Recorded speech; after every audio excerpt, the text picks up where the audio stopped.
যে আমাদের দেশের প্রশাসন টপ টু বটম আমরা ওই ধরনের প্রো পিপল বা জনবান্ধব হতে পারি নাই। দেখেন, আমাদের সবচেয়ে বড় মানুষের দুর্ভোগ এবং ভোগান্তি এই অফিস আদালতগুলোতে। সবার মধ্যে একটা সমন্বয়, এটা খুব ভালো।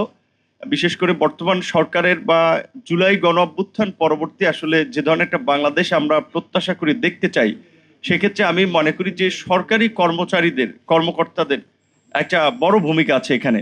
দেখেন, আমাদের সবচেয়ে বড় মানুষের দুর্ভোগ এবং ভোগান্তি এই অফিস আদালতগুলোতে। দেখা যায়, ধরেন একটা মানুষ চিকিৎসা নিতে আসছে, সে আপনার জানে না কোন জায়গায় রক্ত পরীক্ষা করে, সে জানে না কোন জায়গায় এক্স রে পরীক্ষা করে, একজনের কাছে জিগায়, সে আন্তরিকভাবে কেউ বলে দেয়, কেউ তাকায়ও না।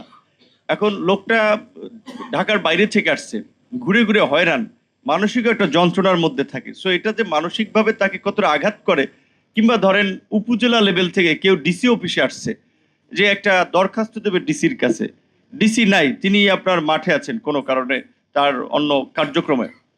এখন ওই লোকটা কাগজটা জমা দিতে চায়, তার কাছে জানতে চায় ভাই ডিসি আসবে কখন। একজনে এমন ভাবে বললো যে ভাই এটাকে আমি জানি নাকি, আমি কি, আমার কাছে কি ডিসি বলে গেছে। আবার যদি আপনি একটু সুন্দরভাবে কি বুঝাই বলে যে ভাই উনি গেছে, ধরেন ভ্রাম্যমাণ আদালত পরিচালনা করতে 2-3 ঘন্টা লাগতে পারে, আপনার জরুরি কাজ থাকলে আপনি চলে যান, দিয়ে আমরা জমা দিয়ে দেব, আর যদি সময় থাকে থাকেন। সো এই ধরনের একটা পজিটিভ অ্যাপ্রোচের মধ্যে দিয়ে যদি আমরা মানুষকে একটু এন্টারটেইন করার চেষ্টা করি, এতে করে আসলে মানুষের মানসিক শান্তি এবং এই অফিস আদালতগুলোর প্রতি কিংবা প্রতিষ্ঠানের প্রতি মানুষের আস্থাটাও বেড়ে যায়। কিন্তু আমাদের এটা একটা চরম সত্য এবং বাস্তবতা যে আমাদের দেশের প্রশাসন টপ টু বটম আমরা ওই ধরনের প্রো পিপল বা জনবান্ধব হতে পারি নাই। আমি প্রবাসী কল্যাণ ও বৈদেশিক কর্মসংস্থান মন্ত্রণালয়ে আছি। এইখানে প্রায় অনেক অভিযোগ আসে, বিশেষ করে 3-4টা কমন অভিযোগ, যে ভাই বাংলাদেশ থেকে যাওয়ার পথে আমরা পাসপোর্ট করতে গিয়ে দালালের খপ্পরে পড়ি, টাকা দিতে হয়, ভিসার দালালের পেছনে ঘুরতে হয়, টাকা মাইট যায়, এয়ারপোর্ট দিয়ে যাওয়ার সময় আমরা মনে হয় যে গরু ছাগলের মতো যাচ্ছে, আমাদের মূল্যায়ন করে না, আসার পথে আমাদের মূল্যায়ন করে না, যে আমাদের ব্যাগ বুক কেটে ছিঁড়ে ফেলে দেয়।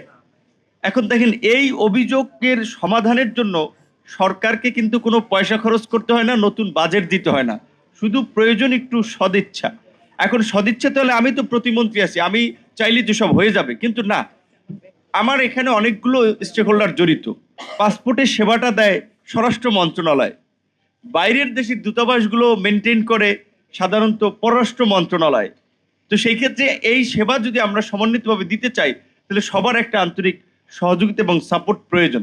তো আমরা চেষ্টা করছি আমাদের জায়গা থেকে খুব শীঘ্রই প্রবাসীদের জন্য একটা প্রবাসী কার্ড লঞ্চ করতে যাচ্ছে। আশা করি তাদের কিছুটা এই ভোগান্তির লাঘব হবে, কারণ কার্ড হোল্ডারদারীদেরকে বিভিন্ন সেবা পেতে প্রায়োরিটি দেওয়া হবে।